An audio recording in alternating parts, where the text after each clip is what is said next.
Harlem, New York, the Cotton Club was packed. Over 200 patrons filling the tables. The stage show in full swing, the illegal whiskey flowing freely. The wealthy white downtown crowd mixing with gangsters and politicians and celebrities in the kind of scene that made the Cotton Club simultaneously the most glamorous and most dangerous nightclub in New York. The music was loud. The conversation was louder, and nobody was paying particular attention to the table near the back where Ellsworth Bumpy Johnson sat alone nursing a urban and watching the show with the quiet intensity that characterized everything Johnson did. Nobody noticed, that is, until Dutch Schultz stood up from his reserved table near the stage, his face flushed red from expensive whiskey and from the rage that had been building in him all evening, and began walking, no, stomping, across the club toward where Johnson sat, his bodyguards-esque, rambling to follow him, other patrons turning to watch. Because Schultz's body language made it clear something dramatic was about to happen. Schultz reached Johnson's table and didn't lean down to have a quiet conversation, didn't lower his voice too, maintain the pretense of civilized discourse between criminal equals. Instead, Schultz slammed his hand down on Johnson's table so hard the bourbon glass jumped and spilled, and he shouted loud, enough that people across the club stopped their conversations to listen. Loud enough that the band faltered and the music died. Loud enough that every single person in the Cotton Club heard every word. "You've got some nerve showing your face in here tonight, boy. You think you're somebody. You think running a few penny anti-policy banks in Negro Town makes you a real gangster. I've been trying to be reasonable with you people, trying to give you color as a chance to work for me and make something of yourselves. But you're too stupid to understand when somebody's doing you a favor." The entire club went silent. 200 people stopped talking, stopped moving, stopped breathing because Dutch Schultz, the most powerful bootlegger in New York, the man whose organization generated $20 million annually, the gangster who never backed down from anyone, was publicly berating Bumpy Johnson using language so racist and contemptuous that even in a white-only nightclub in the middle of Harlem, people were shocked by the naked hatred in Schultz's voice. Bumpy Johnson didn't stand up, didn't reach for the .45 automatic he carried, didn't make any threatening gesture at all. He just looked up at Schultz with eyes that showed no emotion whatsoever. No anger, no fear, no reaction to the slur or the insult, and waited for Schultz to finish. The silence in the Cotton Club was absolute. People at nearby tables were staring, horrified and fascinated, watching this public humiliation of a man who was supposed to be one of Harlem's toughest operators, but who was sitting there taking this abuse without fighting back, without defending himself, without doing anything except staring up at the white mob, and who was screaming racial slurs at him in front of hundreds of witnesses. And then Bumpy Johnson spoke. His voice was so quiet that people had to strain to hear it, so calm that it seemed calm, completely disconnected from the fury Schultz was displaying, so cold that several witnesses later described it as the most frightening thing they'd ever heard because it contained absolutely no heat, no emotion, just a statement of fact delivered with the certainty of a judge pronouncing sentence. "You've got 7 days to get every one of your people out of Harlem. After that, any white man I find running policy in my neighborhood dies. You want to insult me in public. You want to call me names in front of all these people. That's fine. That's your choice. But choices have consequences, Mr. Schultz. And the consequence of disrespecting Bumpy Johnson is that your people start dying. Not arrested, not beaten, dead. You've got 7 days. Use them wisely." Schultz threw back his head and laughed, a huge genuine laugh that filled the silent club, the laugh of a man who couldn't believe what he was hearing, who found the entire situation ridiculous. 7 days. Schultz roared, still laughing. "This Negro is giving me 7 days. You hear that, everybody?" The boy thinks he can give Dutch Schultz ultimatums. "That's the funniest thing I've heard all week. Eck, Schultz turned to address the entire club, playing to the crowd like an actor on stage. You all heard him, Bumpy Johnson. This nobody from the street thinks he can threaten me, thinks he can make demands. Well, let me tell you something. Boy, he turned back to Johnson. In 7 days, you'll be working for me or you'll be dead. Those are your only options. There's no third C. I swear you somehow win because Negroes don't win against white men. That's just how the world works. And if you're too stupid to understand that, well, I'll teach you the hard way. Johnson didn't respond. He simply picked up what remained of his bourbon, drained the glass, stood up slowly, and walked toward the exit. The crowd parted for him like he was contagious, like being near him was dangerous. U.S. now that Dutch Schultz had publicly marked him for destruction. Johnson walked past Schultz without looking at him, walked past Schultz's bodyguards, who tensed but didn't stop him, walked out of tea. He cotton club into Harlem September night, and disappeared into the darkness. Schultz watched him go, still chuckling, still shaking his head at the absurdity of the encounter. He returned tea, his table, ordered another drink, and spent the rest of the evening recounting the story to anyone who would listen, describing how he'd put that uppity-colored boy in his place. How Johnson had just sat there taking it like all colors do when white men remind them who's really in charge. How Harlem would be completely under Schultz's control within a month because the last resistance had just been crushed in front of 200 witnesses. Dutch Schultz went to bed that night believing he won, believing he'd publicly humiliated his last serious opponent in Harlem, believing the conflict was essentially over. Later, the first body was discovered. To understand what happened next, to understand how 8 men died in 7 days with such precision that it would reshape New York's criminal landscape for the next century, one must understand what was going through Bumpy Johnson's mind as he walked out of the Cotton Club that night. Johnson wasn't surprised by Schultz's behavior. He'd known for months that Schultz viewed him with contempt, that Schultz considered colored gangsters to be inferior operators who existed only with white permission, that Schultz believed taking over Harlem would be as simple as showing up with enough guns and enough money to overwhelm local resistance.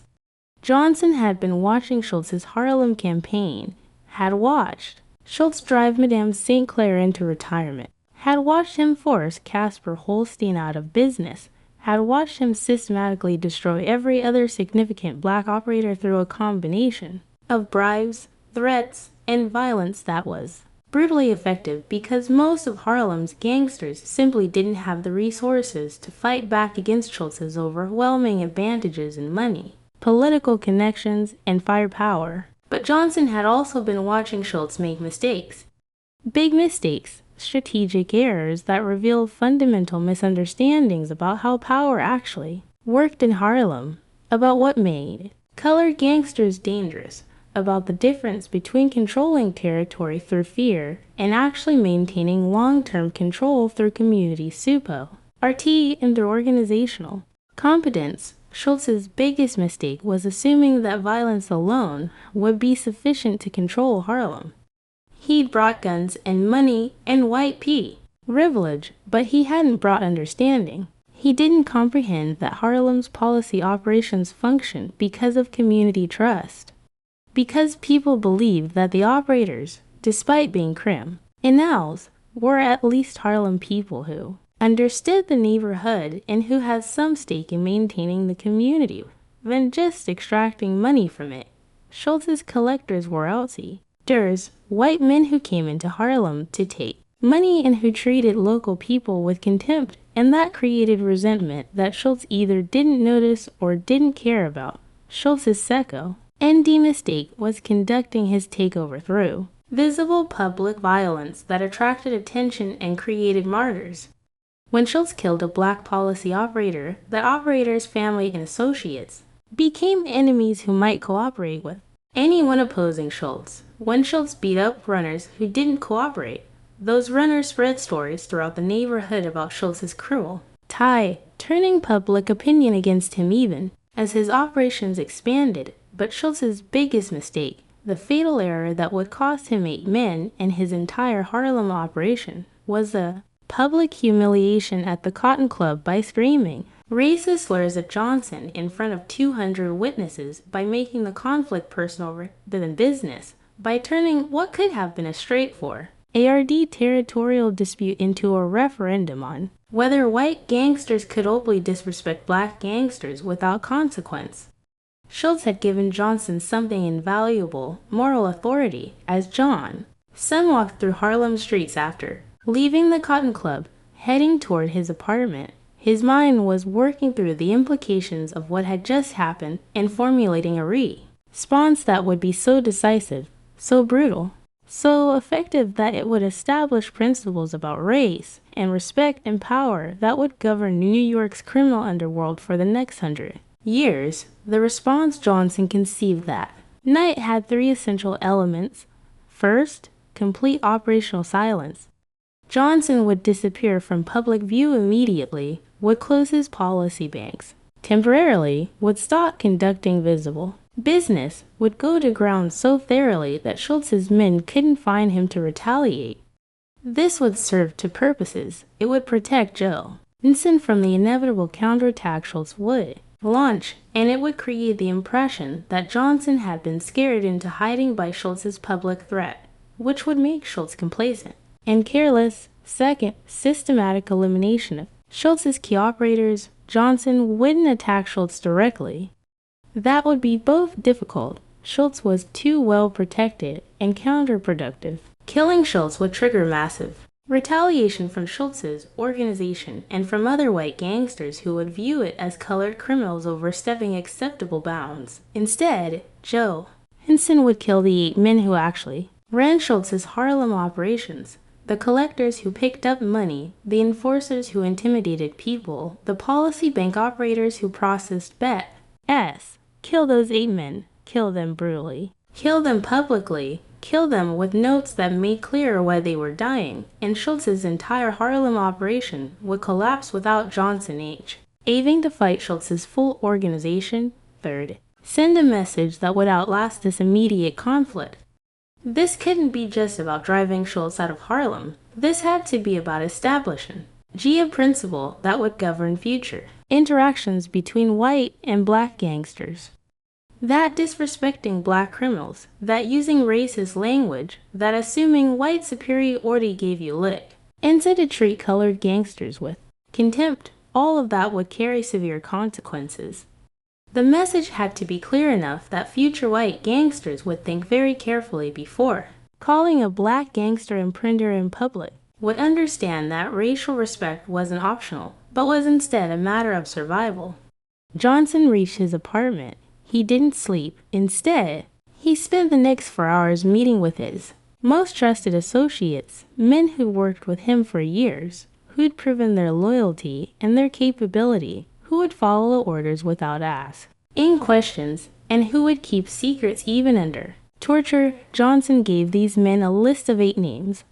8 of Schultz's key Harlem operators, the men who actually made Schultz's operation function, the collectors, the enforcers, the policy bank managers, the people whose deaths would Schultz's Harlem interest without requiring an impossible frontal assault on Schultz's full organization. Johnson's instructions were precise. These 8 men die in the next 7 days, 1 per day in order of the list. Kill them however you want, but make sure each death is discovered quickly, and make sure each body has a note counting down how many are left. Start with Vincent Mill. He's a collector, operates in central Harlem. Finish his rounds. Take him after his loss. Pick up. Torture him somewhere private, so he understands why he's dying, then leave the body where it'll be found. Pin a note that says, 1 down, 7 to go. Leave Harlem. Then wait 24 hours and take the next one on the list. Keep going until all 8 are dead, or until Schultz pulls out of Harlem completely. One of Johnson's men asked the obvious question, Bump, if we kill 8 of Schultz's people, he's going to come after us hard. He's going to try to kill you, kill all of us, burn Harlem down if he has to. How do we survive that? Johnson smiled. Cold smile that didn't reach his eyes. Schultz can't kill what? He can't find. Starting tomorrow, I'm disappearing. You all keep your heads down. Operate through intermediaries. Don't do anything that draws attention on except killing Schultz's people. Schultz will be looking for me, looking for you, asking questions all over Harlem trying to find us. But everybody in Harlem saw what Schultz did. Tonight at the Cotton Club, everybody heard him call me those names, saw him humiliate me in public. You think anybody in Harlem is going to help Schultz find us? You think people are going to cooperate with the white man who came into our neighborhood, calling us in ears and telling us we're too stupid to run our own operations? Schultz made this personal. He made it about race and respect, and that means Harlem will protect us because killing Schultz's people isn't just business anymore. It's payback for every insult, every slur, every time white gangsters treated us like we were nothing. Gee, we've got 7 days to kill 8 men. After that, Schultz either withdraws completely or we keep killing his people until he does. It's that simple. Johnson's team had finalized the plan. Each of the 8 targets had been assigned to specific killers. Surveillance had been arranged to track the targets' movements and identify when they'd be most vulnerable. Equipment had been gathered. Weapons, cars, safe houses where torture could be conducted without neighbors hearing the screams. Everything was ready. Bumpy Johnson walked out of his apartment carrying a small suitcase, climbed into a car driven by one of his associates, and vanished. For the next 7 days, nobody outside Johnson's inner circle would see him or know where he was. Dead Schultz would SP, and the entire week searching for Johnson would offer substantial money for information about his location, would threaten and intimidate people throughout Harlem, trying to find the man who'd promised to kill his operators. But Johnson had become a ghost, present in the systematic executions of Schultz's men, but invisible to the people trying to find him. And Vink, E.N.T. Mel's body was discovered stuffed in a garbage drum behind a warehouse. Vincent Clutch Mel was one of Schultz's most effective policy collectors in central Harlem.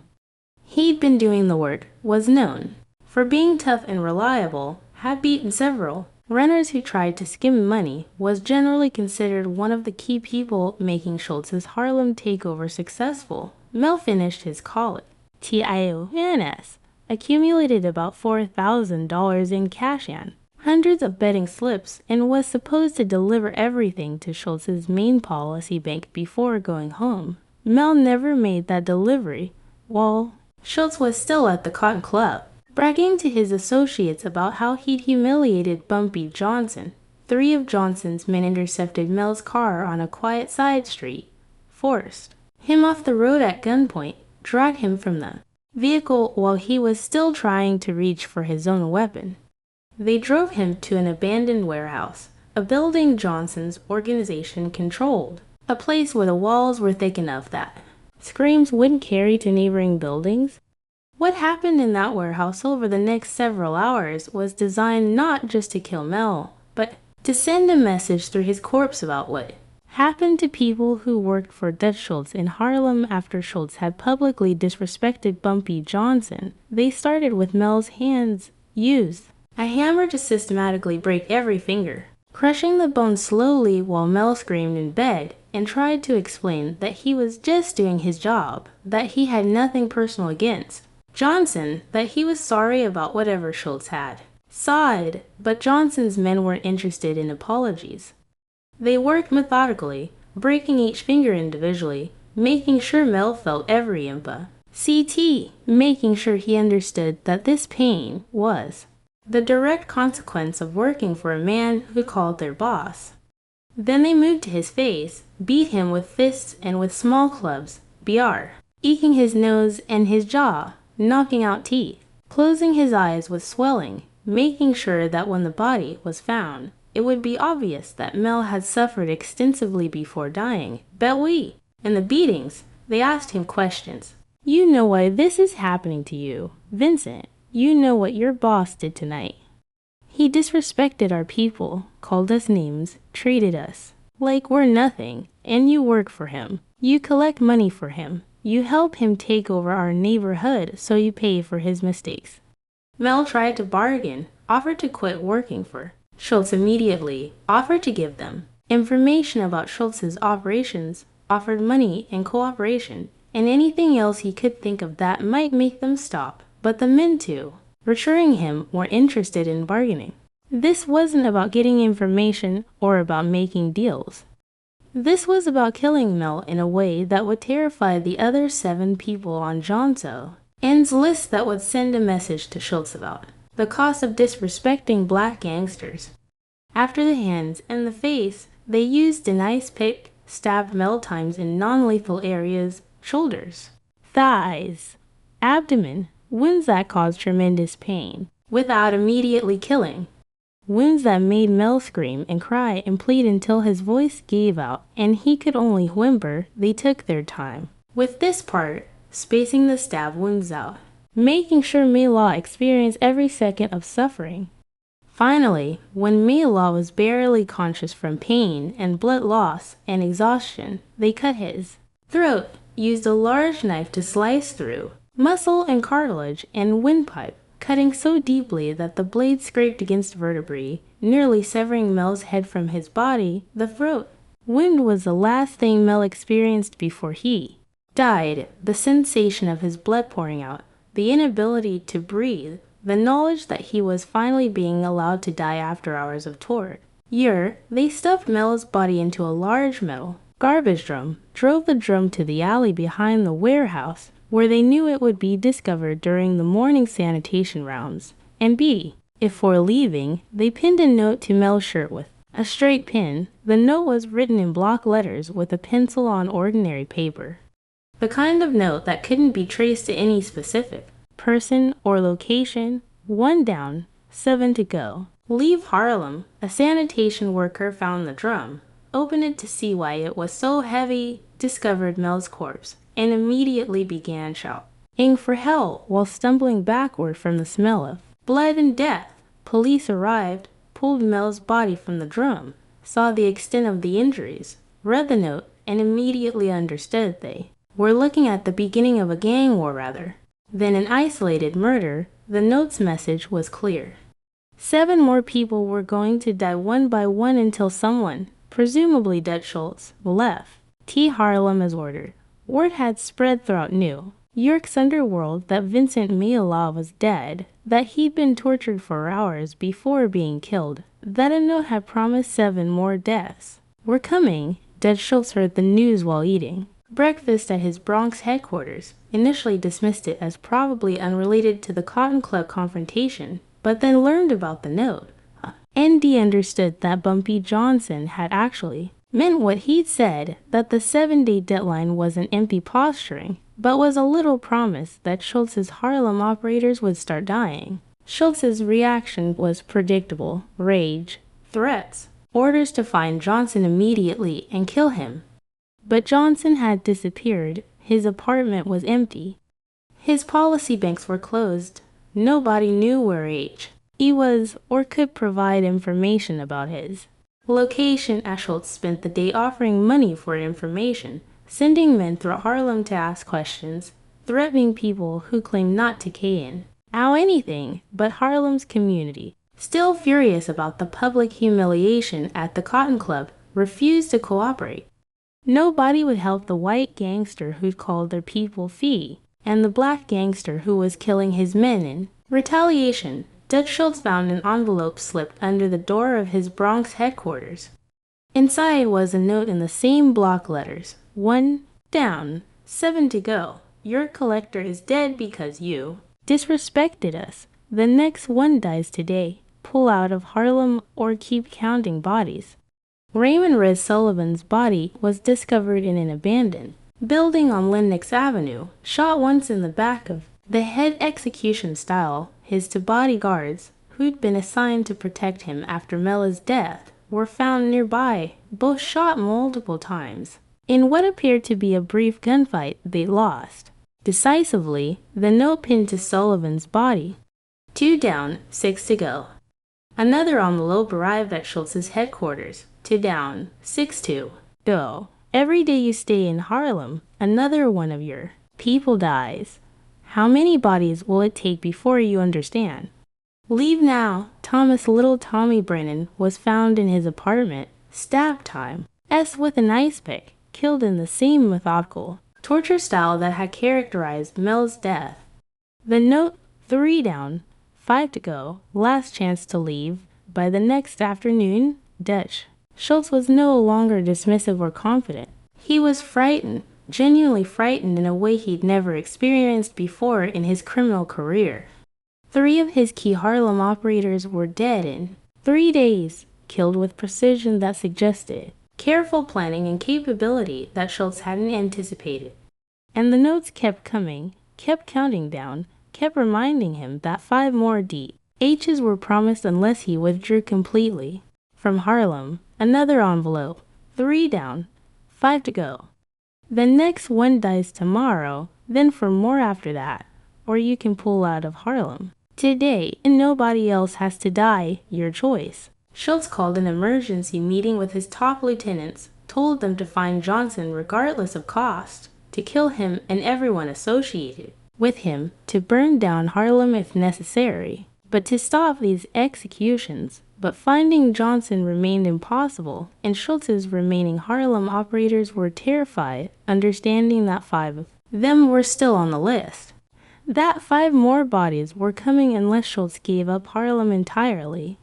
The next day brought to more deaths. Anthony Little Tony Benedetto beaten to death in an alley, Joseph Joey Numbers Catalano shot in the face in a crowded restaurant while dozens of witnesses watched a colored man calmly walk in, execute him, and walk out before anyone could react. The notes, 5 down, 3 to go, and 6 down, 2 to go, leave now or die. And another envelope at Schultz's headquarters, this one containing a message that was longer than the previous notes that spelled out exactly why these killings were happening. 6 down, 2 to go. You want to know why your people are dying. Because you disrespected us. You got me into our neighborhood, called us new, told us we're too stupid to run our own operations, treated us like we're nothing. You thought being white made you superior. You thought we'd just accept your insults and submit like good colors. You were wrong. Get out of Harlem. Never come back. Don't ever disrespect black brothers again. The final executions. Harold Bunny Weinstein, one of Schultz's top lieutenants who'd been coordinating the Harlem operation, was found shot in the back of the head in his car on a street in Midtown Manhattan. Killed in broad daylight in one of the busiest parts of the city. The note, 7 down, 1 to go. Your weekends tomorrow. Dutch Schultz spent the day in a state of near panic, barricaded in his Bronx headquarters, surrounded by bodyguards, sending messages to his remaining Harlem operator, Patrick O'Brien, telling him to go into hiding to survive the next day to prove that Johnson's threats weren't inevitable. O'Brien spent the day in a safe house in the Bronx, protected by 4 armed guards. But a woman knocked on the door, claiming to have the wrong apartment. When a guard opened the door, she threw a gasoline bomb inside. The apartment erupted in flames. The guards ran for the back exit and were immediately cut down by shotgun fire from men waiting in the alley. O'Brien tried to escape through a window, but was shot before he could climb through, his body falling back into the burning apartment. When firefighters extinguished the blaze and recovered O'Brien's badly burned corpse, they found a note partially burned, but still legible. 8 down, 0 to go. Harlem belongs to Harlem. Don't ever disrespect black brothers. Leave and never come back. Asterisk, asterisk, the aftermath. A mess that lasted 100 years. Asterisk, asterisk. Dutch Schultz received his final message from Bumpy Johnson. 8 of your men are dead. They died because you made a choice to disrespect me in public, to call me names in front of hundreds of people, to treat colored gangsters like we're inferior to white criminals. You thought I was bluffing when I said your people would die. You laughed at me. You called me a stupid nanage who didn't understand how the real criminal world works. I wasn't bluffing. Your 8 dead men prove that. You have 24 hours to close every operation you have in Harlem. After that, I start killing your people everywhere. Not just Harlem, Bronx, Brooklyn, Manhattan. 1 per day until you're completely out of our neighborhood. This isn't about money or territory anymore. Or this is about respect. This is about teaching you and every other white gangster in New York that you can't disrespect black brothers without paying a price. That price is 8 bodies so far. It'll be more if you don't leave. Get out. Stay out. And remember what it cost you when you forgot that colored gangsters deserve the same respect you demand for yourself. Bumpy Johnson. Every one of Dutch Schultz's Harlem operations had been shut down. He pulled his people out completely, abandoned work and substantial investment, retreated from Harlem rather than continue losing men to an opponent who demonstrated the capability and the will to kill indefinitely. The story spread throughout New York's criminal underworld, retold in every speakeasy and policy bank and mob social CL. Dutch Schultz had publicly humiliated Bumpy Johnson at the Cotton Club, had called him racial slurs in front of 200 witnesses, and within 7 days, 8 of Schultz's men were dead, and Schultz had been driven out of Harlem by a black gangster who'd proven that disrespect carried fatal consequences. The lesson lasted not just years, but generations. White gangsters who dealt with black operators after were careful about language, careful about displays of contempt, careful about assuming racial superiority, gave them license to treat colored criminals as inferiors because everyone. Remember what happened to Dutch Schultz when he forgot that respect flows both ways, when he assumed being white meant he could say anything to anyone without facing consequences. Bumpy J. Johnson emerged from hiding, walking casually down Lenox Avenue like he'd never been gone. When reporters asked about the 8 murders, Johnson's response was simple. I don't know what you're talking about, but I'll say this, Harlem protects its own. Anybody who comes here disrespecting our people, calling us names, treating us like we're nothing, they learn that choices have consequences. Dutch Schultz made his choice at the Cotton Club. He chose to disrespect me in public, and he paid for that choice with 8 of his people. That's just how it works. You disrespect black brothers, you pay the price. Remember that, and you'll live a lot longer. Dutch Schultz never returned to Harlem. 1 month later, Schultz himself was killed by hitmen sent by other white gangsters who decide he was too reckless, too dangerous, too likely to bring heat on all of them, and Bumpy Johnson. He took over Schultz's former operations, built them into an empire, and became a legend not just because he'd driven out Dutch Schultz, but because he'd established a principle that would govern criminal interactions for the next century. Don't ever disrespect black brothers, not in public. Not in private, not if you want to keep breathing. 8 bodies in 7 days. A message written in blood that New York's underworld never forgot.